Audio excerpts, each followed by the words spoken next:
So,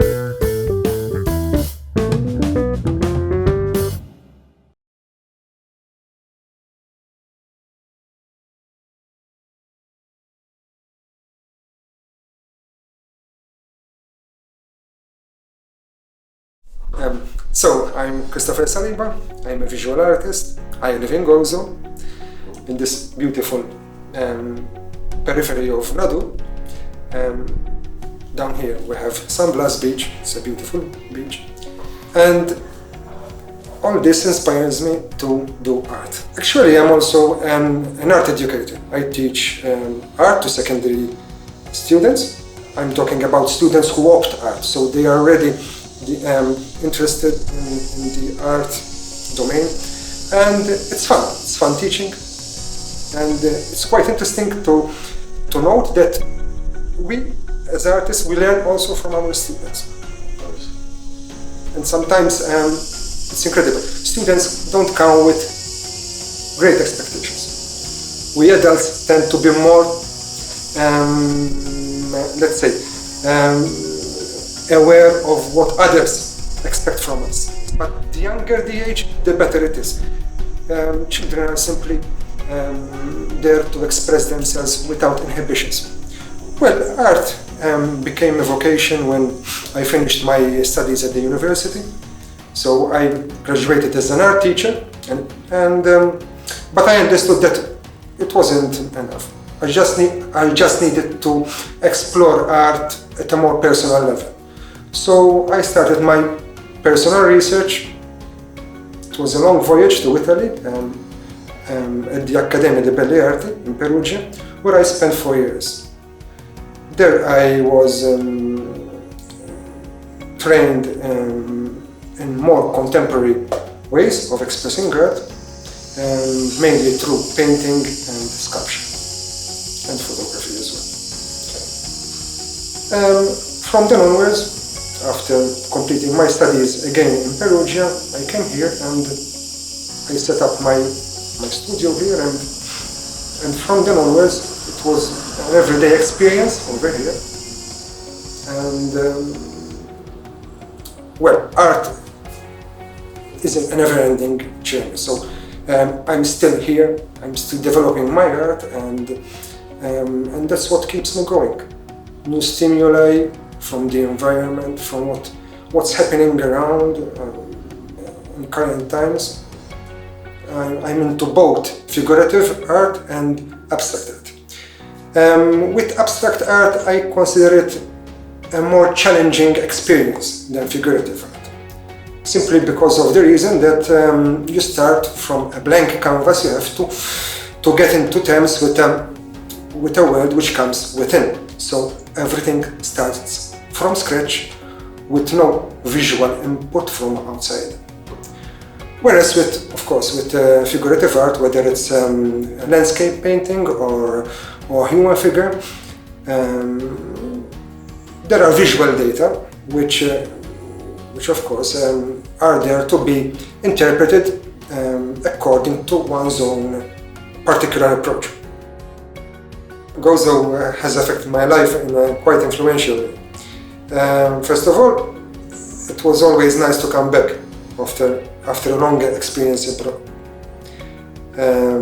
Being abroad was in a way liberating, but coming back here, I found my comfort zone here in my studio, and I started keeping my research going on, both in terms of abstract art and figurative. Well, the research is still ongoing, so and it will keep going ad infinitum. Well, Gozo at the time being is going through a change. I'm talking about the topography of Gozo itself. So we're seeing changes in the environment as well. And though this has been showing more in Malta, in our sister island, but it's being affected as well by the development. Well, this in part affects my art as well, because being a landscape painter, because mostly, let's say, people know me as a landscape painter. This has made also an impact on my way of seeing also. and my interpretation of it. So, well, so let's say one can sense the drama in my current work. Everybody has a right to have a home, a place where to live, but of course, I think what matters most at the time being is to keep in mind this word, sustainability. So we have to have more care how to keep let's say, the skyline more harmonious. So in the same way I try to find harmony in my paintings and in my sculptures, I think it's important to keep a harmonious stance in the way development takes place. COVID was quite a dramatic period. Being a teacher myself, suddenly we quit school. So I ended up here and I kept visiting my students regularly online, and we kept doing lessons and everything. And that was fine. It was not easy, but we managed. In terms of artistic experience, and I can say that it was quite particular. I started venturing more outside, so I was quite impressed by the empty streets and the empty environment. So wherever I went, it was all desolate, all empty, and it was quite particular. In a way, let's say my paintings, my landscape paintings, rarely feature human activity. The reason being that usually I expect the observer being himself the main participant, so he gets in sync with my own expression and he tries to create a dialogue with the work itself. Well, but this was quite surreal. So going around and seeing all these empty spaces was quite a thing. Well, I became more introspective, so there was less dialogue with people going on, with friends, other than some online chats, but it's not the same thing as having a direct experience with people around, which in reality is a big influence as well, meeting with people. So yes, it made an impact. Okay, did you paint more or less? I mean, during COVID, yes, I paint more. I think it comes natural when you find yourself in such a position where you can hardly go out, meet people, enjoy your social activities and everything. So there was more time for me here in my studios. For me, it's a must to visit my studio here every day. And even if I'm not in a mood to work, but I still prepare a canvas. I still feel the need of doing something which in a way keeps me going here. Well, I've been working now for 20 years, and I must say it was a nice experience. I mean, going through this journey all along, well, it comes with its ups and downs like anything else. But I suggest to young prospective artists to never give up. There will be hard times. It's normal, but I always suggest young people to keep experimenting and trying new ways. And again, there is no recipe for success. So it's all about trying different ways and coming up with different forms of expression. Eventually, one will find his or her own comfort zone.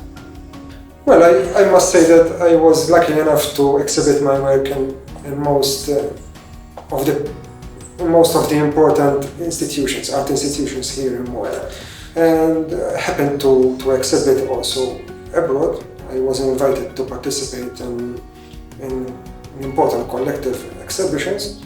Well, opportunities always come around, so it's always nice to get into collaboration with other artists, with groups who help out artists. There are many in Gozo and Malta. At the time being, I'm collaborating with galleries in Malta, and I will be exhibiting some stuff soon with some art groups that promote art amount. So art for me comes first and foremost as a form of expression. I never look at it as a form of income. Otherwise, let's say it becomes contaminated and commercial. So I prefer to